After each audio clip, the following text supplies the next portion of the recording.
जय श्री कृष्ण, जय श्री कृष्ण, जय श्री कृष्ण हरे, जय श्री कृष्ण, जय श्री कृष्ण, जय श्री कृष्ण।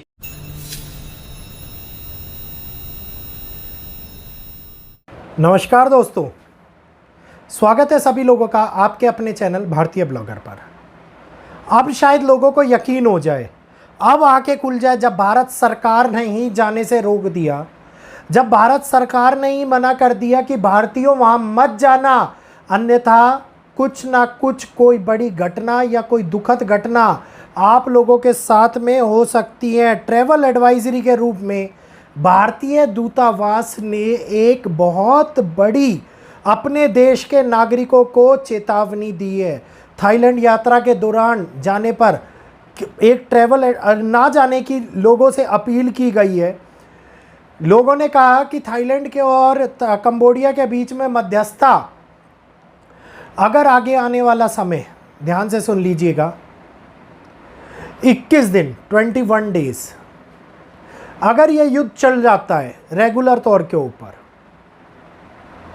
तो इस युद्ध को रोकना असंभव हो जाएगा। ये युद्ध एशिया के हालातों को इतना बुरा और इतना बदतर कर देगा कि जिसकी उम्मीद हम लोगों ने वीडियो के अंदर लगाई हुई थी। जब ये युद्ध नहीं शुरू हुआ था तब मैंने थाईलैंड का नाम लेकर के कह दिया था एशिया के अंदर उत्पन्न होने वाला एक नया वॉर फ्रंट आप लोगों के सामने दिखाई देता है। और आप समय की गणना देखिए, तारीख देखिए, वही तारीख, वही महीना और वही देश इस समय के अंदर युद्ध के हालातों में फंसते हुए नजर आते दिखाई दिए। ये होती है एस्ट्रोलॉजी की ताकत, जिसको लोग मानने पर अब मजबूर हो जाएंगे। और थाईलैंड ने मध्यस्थता के लिए मना कर दिया। मुद्दा क्या बना आप ये देखेंगे कि कंबोडिया और थाईलैंड के बीच में मुद्दा क्या बना, धर्मस्थल। और यही बात मैं बार बार बोलता हुआ आ रहा हूं आप लोगों के सामने कि धर्म स्थल को लेकर के होने वाला विवाद। वीडियो अगर अच्छा लग रहा हो तो जल्दी से चैनल को सब्सक्राइब कर लीजिए, बेल आइकन को ऑल पे कर लीजिए, वीडियो को लाइक कीजिए, आगे शेयर कीजिए, ताकि अन्य लोग भी इस जानकारी का लाभ उठा पाए। और जिन लोगों तक ये जानकारी पहुंचेगी उनको भी समझ में आए कि वैदिक एस्ट्रोलॉजी की ताकत क्या होती है। अब इस समय एशिया ने एक बहुत बड़े संघर्ष की सीढ़ी को पार कर लिया है।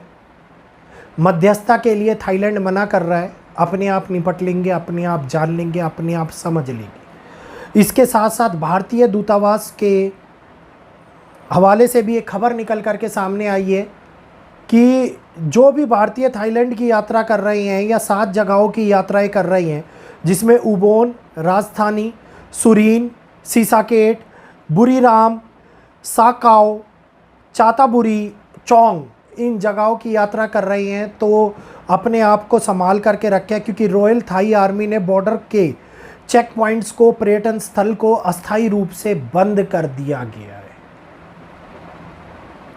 यह दिखाता है कि आगे आने वाले टाइम के अंदर कितना बड़ा घटनाक्रम बनता हुआ दिखाई दे रहा है ग्रहों के आकलन से। जिन ग्रहों ने इस विवाद को शुरू कर दिया था 2013 के अंदर, 2013 के अंदर इस विवाद को शुरू कर दिया था। और विवाद का कारण क्या बना? एक मंदिर, एक धर्मस्थल, जिसके बारे में मैं ये बोल रहा था कि धार्मिक यात्रा, धर्म से जुड़े हुए स्थान बहुत बड़े विद्रोह को जन्म दे सकते हैं। तो विद्रोह क्या है? विद्रोह एक युद्ध है जिसको जन्म मिला थाईलैंड के अंदर, और ग्रहों ने ये घटनाओं को पूर्ण रूप से अंजाम दे दिया। और इस घटनाओं को हम लोगों ने जो समझा, अब आगे आने वाले टाइम के अंदर ये घटनाक्रम बड़ी मुसीबत की जड़ भी उत्पन्न करता हुआ नज़र आ सकता है। ये बात मैं आप लोगों को एक स्पष्ट रूप से इन परिस्थितियों का आकलन करके मैं आप लोगों को बता रहा हूँ, क्योंकि ये परिस्थितियाँ दिखा रही है कि आगे आने वाली एक महत्वपूर्ण इवेंट की डेट जो अगस्त के महीने के अंदर होने वाली है, इस डेट के कारण होने वाले चांसेस हम लोगों को एक बहुत बड़े संघर्ष की उत्पत्ति को दिखाते हुए नज़र आ रहे हैं। ये इम्पैक्ट बीच में 2-3 बार रोका भी जाएगा। और ये इम्पैक्ट जैसे ही रुकेगा, आप इस बात को समझ लीजिए कि परेशानी पूरी तरीके से समाप्त नहीं होगी, क्योंकि माहौल आगे आगे और भी ज़्यादा बदतर स्थितियों को लेकर के आता हुआ दिखाई देगा, और भी ज़्यादा बदतर स्थितियों को ख़राब करता हुआ नज़र आता दिखाई देगा। ये समय ट्रैवल करने का नहीं है। ये समय धार्मिक स्थानों के ऊपर जाते हुए बहुत बड़े विवादों के बचने का समय है। तो इस समय के अंदर हम जो ये संघर्ष देख रहे हैं, ये महत्वपूर्ण इक्वेशंस क्रिएट कर रहे हैं। इन इक्वेशंस के अंदर जैसे ही 15 अगस्त नज़दीक आता जाएगा, वही शब्द दोहरा रहा हूँ, वैसे वैसे ये इक्वेशंस और भी ज़्यादा प्रबल होती हुई दिखाई देंगी।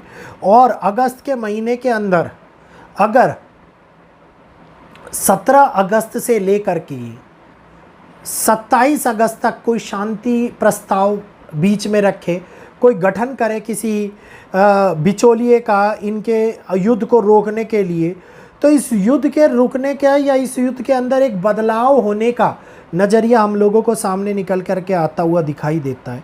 लेकिन यहीं पर अगर ये युद्ध नहीं रुका तो माहौल परिस्थितियां बद से बदतर हालातों को ले आएंगी एशियन कंट्रीज़ के लिए। एशिया में आने वाला समय गंभीर हालातों को जन्म दे रहा है। एशियन कंट्रीज़ के लिए बहुत बड़े बदलाव ग्रह कर रहे हैं। ये वही एशिया है जो पहले शांत रहा करता था, बिल्कुल भी किसी चीज़ में नहीं घुसता था। अब ये वही एशिया है जो चर्चा का विषय बनता हुआ नजर आएगा। यहीं पर 28 तारीख से मौसम एक बहुत बड़ा परिवर्तन लेने वाला है, जिसकी शुरुआत 26 जुलाई से हो गई है। 26 जुलाई जो आज का दिन है, ये एक नई शुरुआत कर देगा शनिवार के दिन में। और यहीं से ही एक चक्रवर्ती तूफान, एकदम से उत्तर भारत के अंदर मौसम का बिगड़ना, चक्रवर्ती तूफान की आशंका या भारी बारिश की आशंका 5 से 7 दिन आगे होने वाले पड़ाव में मौसम का अत्यधिक खराब हो जाना हम लोगों को दिखा रही है। यही वो समय है जिसमें नेगेटिव इम्पैक्ट कर रहा है। ये वही समय है जिसके अंदर एक बड़ी तौर के ऊपर दृष्टिकोण बदल रहा है। एक बड़े तौर के दुनिया के अंदर एक नए पहलू का जन्म हो रहा है, और ये पहलू आगे आने वाले टाइम के अंदर कई विध्वंसकारी योग और कई युद्ध के हालातों को हमारे सामने लाते हुए नज़र आने वाले हैं। तो 28 जुलाई की तिथि को याद रखिएगा। 28 जुलाई की तिथि एक नई शुरुआत को करेगी। भारतीय सरकार के द्वारा दी जा रही ट्रैवल एडवाइजरी को मानिएगा। कहीं आगे जाकर के आप भी उस घटनाक्रम के अंदर ना फंस जाएं जहां पे सरकार भी मदद ना कर पाए। तो इस प्रकार के हालात उत्पन्न होते हुए दिखाई दे सकते हैं आगे आने वाले टाइम के अंदर। तो उम्मीद करूंगा जानकारी अच्छी लगी होगी। जानकारी अच्छी लगी हो, लाभप्रद लगी हो, तो जल्दी से हमारे चैनल पर जो लोग नए आए हैं, जो पहली बार वीडियो को देख रहे हैं या फिर वीडियोस को देखते हुए सब्सक्राइब नहीं किया हुआ है, तो कृपया चैनल को सब्सक्राइब कर लीजिए, बेल आइकन को ऑल पे कर लीजिए। वीडियो को ज़्यादा से ज़्यादा लोगों तक शेयर कीजिए, लाइक कीजिए, ताकि और लोग भी इस जानकारी का लाभ उठा पाए, क्योंकि समय से पहले हर बार आप लोगों को चेतावनी के रूप में जानकारी दी जाती है। जिस जानकारी का अनुभव वैदिक एस्ट्रोलॉजी के माध्यम से और मुंडेन एस्ट्रोलॉजी के माध्यम से आप लोग करते हैं, तो ये आज के लिए यहीं पर मैं अपनी वाणी को विराम देना चाहूँगा। उम्मीद करूँगा वीडियो अच्छा लगा होगा। इजाज़त चाहूँगा। जय श्री कृष्णा, जय माता दी।